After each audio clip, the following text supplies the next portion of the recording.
Welcome to maths high level in Tamil. இந்த வீடியோவில் real அனாலிசிஸில் Cauchy sequence and maximum and minimum limit of sequence பார்க்கலாம்.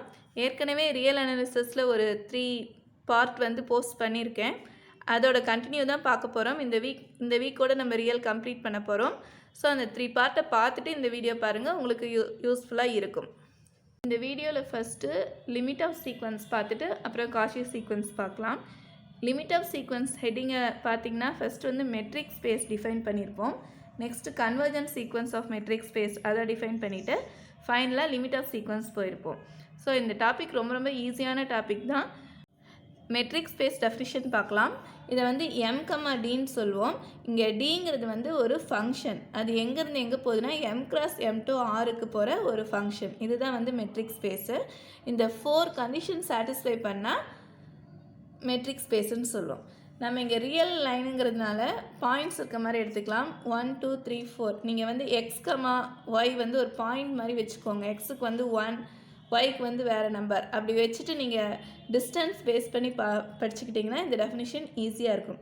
ஏன்னா 1, 1 2 பாயிண்ட்டுக்கு கூடிய டிஸ்டன்ஸ் எப்பயுமே இருக்காது. ஸோ 0. வேறு 2 பாயிண்ட் எடுத்தோம்னா அதுக்குண்டான டிஸ்டன்ஸ் கிரேட்டர் தேனாக தான் இருக்கும்.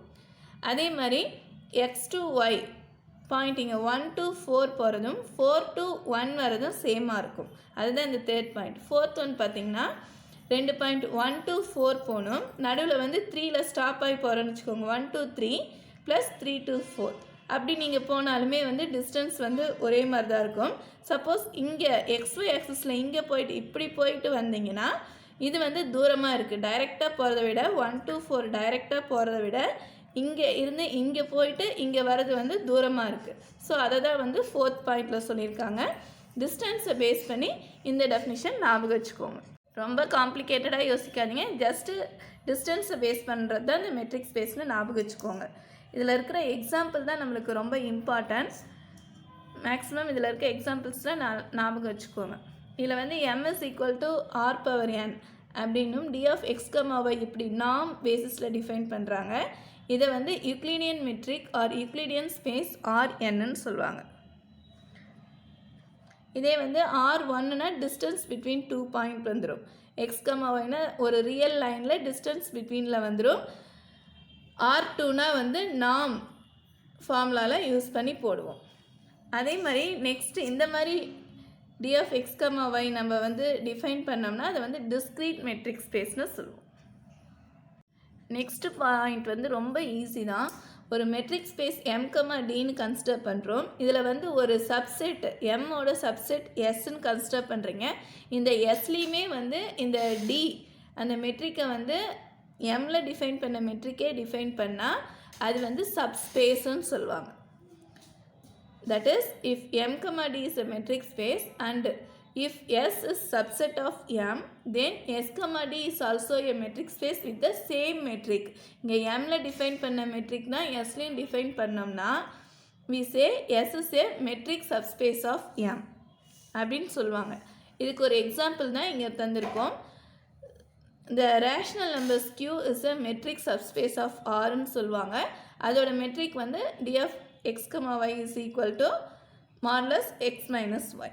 ஸோ இந்த மாதிரி இருந்துச்சுன்னா அது subspace. Q is a metric subspace of R. அந்த பாயிண்ட் இதில் ரொம்ப இம்பார்ட்டன்ட். அதே ஃபோர்த் ஒன் சப்ஸ்பேஸ் இல்லாததுக்கான ஒரு point. So it is also very important. M is equal to R² எடுத்துக்கிறாங்க. இதில் D of x, y இப்படி டிஃபைன் பண்ணியிருக்காங்க. Then the metric M, D is not a metric subspace of Euclidean space R². R²ல இந்த M சப்ஸ்பேஸாக இருக்காது. ஏன்னா இங்கே define பண்ணியிருக்கிறது வேறு. நம்ம R²ல டிஃபைன் பண்ணுறது நாமில் பண்ணுவோம். அதுவும் இதுவும் டிஃபர் ஆகுது. So it is not a subspace. இந்த பாயிண்ட் ரொம்ப இம்பார்ட்டன்ட், நோட் பண்ணிக்கோங்க. கன்வர்ஜென்ட் சீக்வன்ஸ் இன் ஏ மெட்ரிக். ஒரு மெட்ரிக் எப்போ கன்வர்ஜென்ட் ஆகுதுன்னு பார்க்கலாம். ஸோ ஒரு சீக்வன்ஸ் கன்சிடர் பண்ணுறோம். ஒரு மெட்ரிக் ஸ்பேஸில் S, Dன்ற ஒரு மெட்ரிக் ஸ்பேஸில் ஒரு சீக்வன்ஸ் Xன்னு கன்சிடர் பண்ணுறீங்க. தட் இஸ் இந்த சீக்வன்ஸ் கன்சிடர் பண்ணுங்கள். 1, 1/2, 1/3 எக்ஸட்ரான்னு ஒரு சீக்வன்ஸ் கன்சிடர் பண்ணுங்கள்.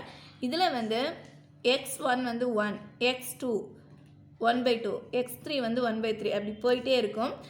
ஒரு பாயிண்ட் Pன்னு ஒரு பாயிண்ட் வந்து இந்த சீக்வன்ஸில் வந்து நம்மளால் ஃபைன் பண்ண முடியும். தட் இஸ் இதெல்லாம் ஃபைனலாக எங்கே போய் முடியுதுன்னா 0க்கு போய் முடியுதுன்னு நம்மளால் ஒரு கெஸ் பண்ண முடியுது. அந்த மாதிரி கெஸ் பண்ண முடியுன்ற மாதிரி ஒரு பாயிண்ட் P இருந்துச்சுன்னா அதை தான் வந்து கன்வர்ஜென்ட்னு சொல்லும். அதை இங்கே மேத்தமெட்டிக்கலாக எக்ஸ்ப்ளனேஷன் தந்திருக்காங்க. என்னென்னா for every epsilon greater than 0 there exists an integer n such that d of xn comma p is less than epsilon whenever n greater than or equal to capital N. xn comma p இதை நம்ம எப்படி define பண்ணலான்னா xn tends to p. xn வந்து pங்கிற பாயிண்ட்டை நோக்கி போகுது அப்படி வச்சுக்கோங்க. இந்த சீக்வன்ஸ் வந்து எந்த பாயிண்ட்டை ரீச் பண்ண போகுதுன்னா 0வை தான் ரீச் பண்ண போகுது. இங்கே 1னா தெரியும், 1/2னா 0.5, 1/3னா 0.3. அப்படியே நீங்கள் போட்டுகிட்டே போனீங்கன்னா 0.000 டேர்ம்ஸ் வரும். அது ஃபைனலாக 0ங்கிற பாயிண்ட்டு தான் வந்து ரீச் பண்ணும். இந்த மாதிரி ஒரு P ஃபைன் பண்ண முடிஞ்சால் அதை வந்து கன்வர்ஜன்னு சொல்லுவோம். சிம்பிளாக இதை ஞாபகம் வச்சுக்கோங்க. xn tends to p or xn tends to p as n tends to infinity. Suppose இந்த மாதிரி ஒரு P வந்து ஃபைன் பண்ண முடியலன்னா நம்ம வந்து அந்த சீக்வன்ஸை வந்து டைவர்ஜென்ட்னு சொல்லுவோம். அதை தான் நான் நெக்ஸ்ட் பாயிண்டில் தந்திருக்கேன். இது பாருங்கள், if there is no such P in S the sequence xn is set to be divergent. Suppose இந்த சீக்வன்ஸ் பாருங்கள் 1 2 3 எக்ஸட்ரா போய்கிட்டே இருக்குது. இது வந்து எங்கே போகுதுன்னு நம்மளால் ஃபைனலாக எந்த பாயிண்ட்டை போய் ரீச் பண்ணணும் நம்மளால் கெஸ் பண்ண முடியாது. டைவர்ஜ் ஆகுது, அப்படியே விரிஞ்சு போகுது, அந்த மாதிரி இருக்குது. அதனால தான் வந்து இதை வந்து டைவர்ஜென்ட் சீக்வன்ஸ்னு சொல்லுவோம். கன்வர்ஜ் சயின்ஸில் பொறுத்த வரைக்கும் கன்வர்ஜ்னால் ஒரு பாயிண்ட்டை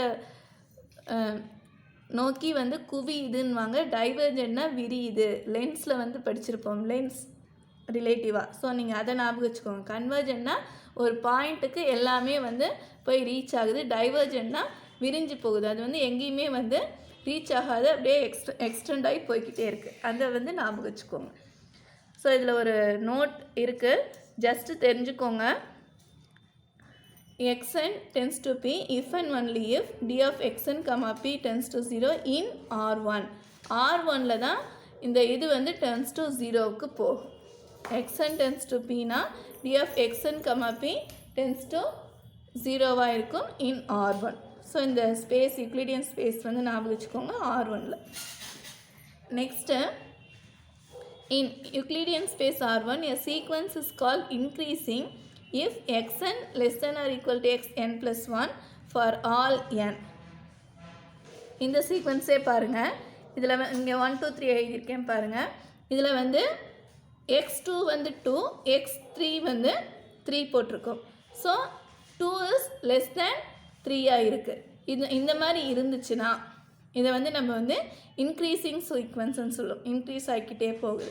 இந்த மாதிரி இருக்கிறது வந்து இந்த மாதிரி இன்க்ரீஸிங் சீக்வன்ஸ் பவுண்டட் அபோவாக இருந்துச்சுன்னா தென் xn கன்வர்ஜஸ் டு சுப்ரீமம்.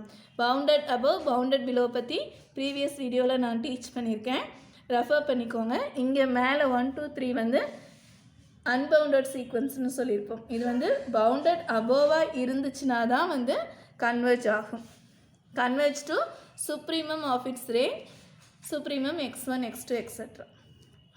ரொம்ப கன்ஃபியூஸ் பண்ணிக்க வேணாம். ஒரு இன்க்ரீஸிங் சீக்வன்ஸ் பவுண்டட் அபோவாக இருந்துச்சுன்னா கன்வர்ஜ் ஆகுது. அதே வந்து ஒரு டிக்ரீஸிங் சீக்வன்ஸ் பவுண்டட் பிலோவாக இருந்துச்சுன்னா கன்வர்ஜ் ஆகுது. எதுக்குன்னா அந்த இன்ஃப்ரீமம் ரேஞ்சுக்கு. இந்த பாயிண்ட் ஞாபகம் வச்சுக்கோங்க. நெக்ஸ்ட் எக்ஸாம்பிள் பாருங்கள்.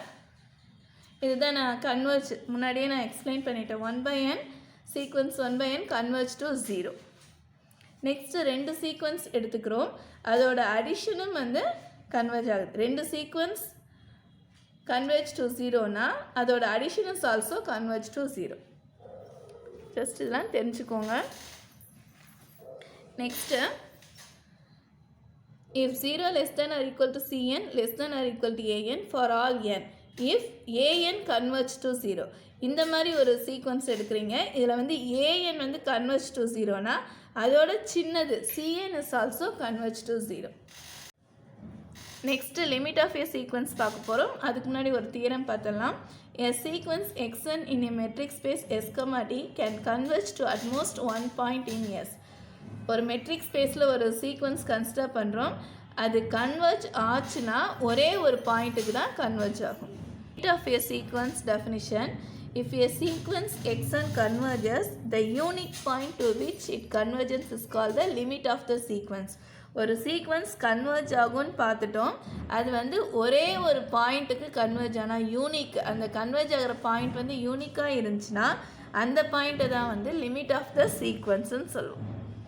It is denoted by limit of xn or limit of xn where n tends to infinity denote பண்ணுவோம்.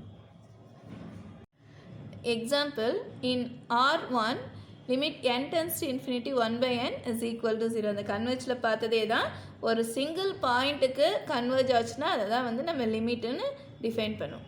In a metric subspace T is equal to open interval 0,1 closed does not converge. This one is important. இந்த மாதிரி இருந்துச்சுன்னா இது வந்து converge ஆகாது.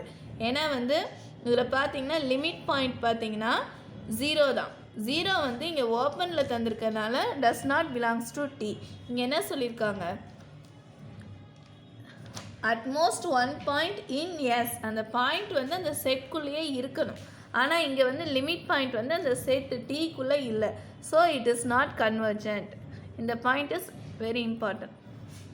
Therefore the convergent or divergent of sequence depend on the metric or space. அந்த convergent டைவர்ஜென்ட்டும் எதை depend பண்ணியிருக்குன்னா அந்த மெட்ரிக்கையும் டிபெண்ட் பண்ணியிருக்கு, அந்த ஸ்பேஸையும் டிபெண்ட் பண்ணியிருக்கு. This point is very important, note பண்ணிக்கோங்க.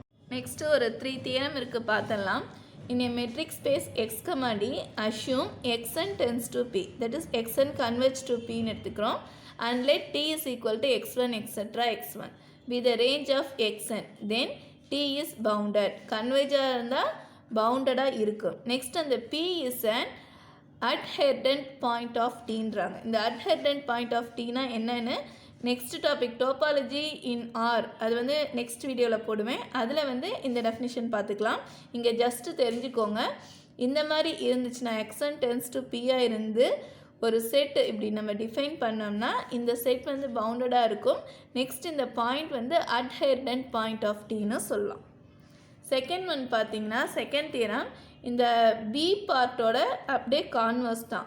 பி வந்து adherent பாயிண்ட் ஆஃப் டீயாக இருந்துச்சுன்னா xn tends to p, அதை தான் வந்து இங்கே போட்டிருக்கோம் பாருங்கள். given a metric space s, d and a subset t is contained in s. If a point p in s is an adherent point of t, then there is a sequence xn of points in t which converges to p. So இந்த பியோட converse part தான் இந்த second theorem. So இந்த adherent point வச்சு தான் இங்கே ஒரு explanation தந்திருக்கேன். அது ஜஸ்ட்டு தெரிஞ்சுக்கோங்க, நான் நெக்ஸ்ட் வீடியோவில் இதோட எக்ஸ்ப்ளனேஷன் தரேன். தேர்ட் பாயிண்ட் பாருங்கள். In a metric space s, d a sequence xn converges to p if and only if every subsequence x k of n converges to p. ஒரு sequence converge ஆனிச்சுன்னா சப்சீக்வன்ஸும் converge to the same பாயிண்ட்டாக தான் இருக்கும். இல்லை every சப்சீக்வன்ஸும் converge to பியாக இருந்துச்சுன்னா அந்த sequence whole sequence converge to the point பியாக தான் இருக்கும். ஸோ இதை தெரிஞ்சுக்கோங்க. நெக்ஸ்ட்டு காஷி சீக்வன்ஸ் பார்த்துட்டு அதை பேஸ் பண்ணி ஒரே ஒரு தியரம் பார்த்துட்டு வீடியோ கம்ப்ளீட் பண்ணலாம். Cauchy sequence. A sequence xn in a metric space s, d is called a Cauchy sequence if it satisfies the following condition.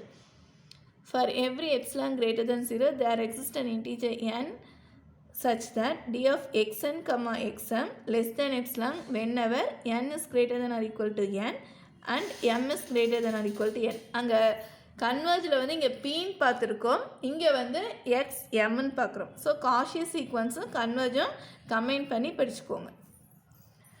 In Euclidean space R power K every Cauchy sequence is convergent. நான் ஏற்கனவே சொன்னதான், நம்ம எல்லாமே வந்து ரியலில் தான் பார்த்துட்ருக்கோம். So இங்கே நான் எப்படி கம்பேர் பண்ணி சொல்லணும் அதே தான் இங்கே தியரமாக இருக்குது. Every Cauchy sequence is convergent sequence in Euclidean space. So இதை தெரிஞ்சுக்கோங்க. Thank you for watching this video.